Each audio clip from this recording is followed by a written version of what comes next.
வணக்கம். அன்பார்ந்த இணையதள நேயர்களை, மீண்டும் www.qcrc.in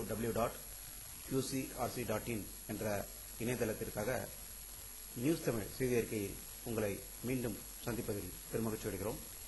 இன்று 29 நவம்பர் 2008க்கான முக்கிய செய்திகளை தற்போது பார்க்கலாம்.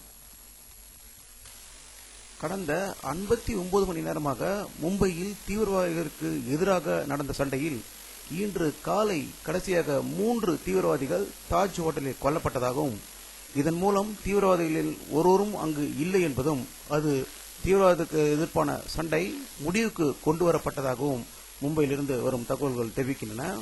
மற்றும் மும்பை தாஜ் ஹோட்டலுக்கு எதிரில் மக்கள் கூடிக்கொண்டிருப்பதாகவும், சாதாரணமான நிலை திரும்பிக் கொண்டிருப்பதாகவும் அங்கிருந்து வரும் தகவல்கள் தெரிவிக்கின்றன. பாகிஸ்தானிலிருந்து ISI தலைவரை இந்தியாவுக்கு அனுப்புவதாக பாகிஸ்தான் அறிவித்திருந்த நேற்று இன்று திடீர் திருப்பமாக அவரை அனுப்ப மறுப்பதாகவும் அங்கிருந்து வரும் தகவல்கள் தெரிவிக்கின்றன.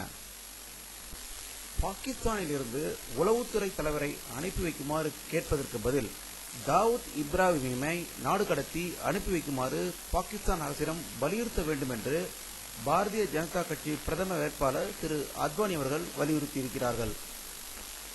மும்பை நகரில் தாக்குதலில் ஈடுபட்ட டக்கான் முகைஜின் தீவிரவாத அமைப்பினர் கர்நாடகத்தில் 5 இடங்களில் பதுங்கி இருக்கலாம் என்று அஞ்சப்படுகிறது. இது பற்றி கர்நாடக மாநில அரசை மத்திய அரசு எச்சரித்துள்ளதாக செய்திகள் வந்து கொண்டிருக்கின்றன. மும்பையில் தீவிரவாதத்துக்கு எதிராக போரிட்ட மூத்த அதிகாரிகளான திரு உன்னிகிருஷ்ணன் அவர்கள், திரு கஜேந்திர சிங் அவர்கள், திரு கர்கரே அவர்கள், அவர்களுடைய உடல் இன்று மும்பையில் தகனம் செய்யப்பட்டது. இவர்களுக்கு ஏராளமான மக்கள் நன்றிக்கடனுடன் அவருடைய இறுதி மரியாதையை செலுத்தியதாக மும்பையிலிருந்து வரும் தகவல்கள் தெரிவிக்கின்றன. அமெரிக்க அதிபராக தேர்ந்தெடுக்கப்பட்டிருக்கும் திரு ஒபாமா அவர்கள் பாரத பிரதமர் திரு மன்மோகன் சிங் அவர்களை தொலைபேசியில் தொடர்பு கொண்டு மும்பையில் நடந்த தீவிரவாத தாக்குதலுக்கு கண்டனம் தெரிவித்ததாக டெல்லியில் இருந்து வரும் தகவல்கள் தெரிவிக்கின்றன.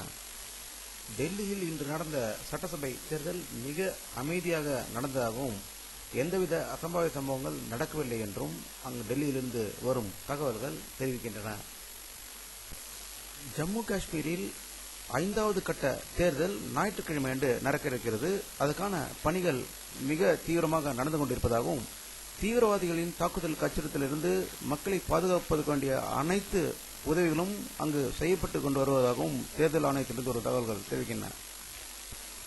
கடந்த சில தினங்களாக பெய்து வரும் தொடர் மழையால் தமிழகம் முழுவதும் 14 லட்சம் ஏக்கரில் பயிர்கள் நாசமடைந்ததாக தமிழக முதல்வர் திரு கருணாநிதி அவர்கள் இன்று அறிவித்திருக்கிறார்கள். தமிழகம் முழுவதும் கடந்த சில நாட்களாக பெய்த கனமழையின் காரணமாக இயல்பு வாழ்க்கை தொடர்ந்து பாதிக்கப்பட்டுள்ளது. தமிழகத்தில் உள்ள 80% இடங்களில் நீர்கள் தேங்கியிருப்பதாகவும், தண்ணீரிலிருந்து சில பூச்சிகள், பாம்புகள் வீட்டுக்குள் நுழைந்து விடுவதாகவும் எல்லா இடத்திலிருந்தும் இந்த தகவல்கள் எதிரொலித்துக் கொண்டிருக்கிறது. அரசு அதிகாரிகள் மேலும் சுறுசுறுப்பாக செயல்பட்டால்தான் இவற்றை தவிர்க்க முடியும் என்று பொதுமக்களின் கருத்தாக இருக்கிறது. தாழ்த்தப்பட்ட மக்களுக்கான 18 விழுக்காடு இடஒதுக்கீட்டில் உள்ஒதுக்கீடாக 3 விழுக்காடு அங்கீகரிக்கு ஒதுக்கப்படும் என முதல்வர் கருணாநிதி அறிவித்திருப்பது அரசியல் மோசடி என அதிமுக பொதுச் செயலாளர் செல்வி ஜெயலலிதா குற்றச்சாட்டியுள்ளார். வானிலை அறிக்கை 29 நவம்பர் 2008 பிற்பகல் 12:30 மணியளவில் எடுக்கப்பட்ட புகைப்படத்தை தற்போது பார்க்கிறீர்கள். தமிழகத்தில் ஒரு சில இடங்களில் மேகங்கள் தெரிகிறது. வங்கக்கடலில் அதிக மேகமூட்டங்கள் தெரியவில்லை. ஆகையால் மழை குறைவிற்கான வாய்ப்புகள் இருப்பதை இந்த படத்தில் காணலாம். இத்துடன் இந்த செய்தி அறிக்கை நிறைவடைகிறது. மீண்டும் நியூஸ் தமிழ் செய்தி அறிக்கையில் உங்களை சந்திக்கும் வரை உங்களிடமிருந்து விடைபெறுவது உங்கள் கே பாலாஜி. நன்றி.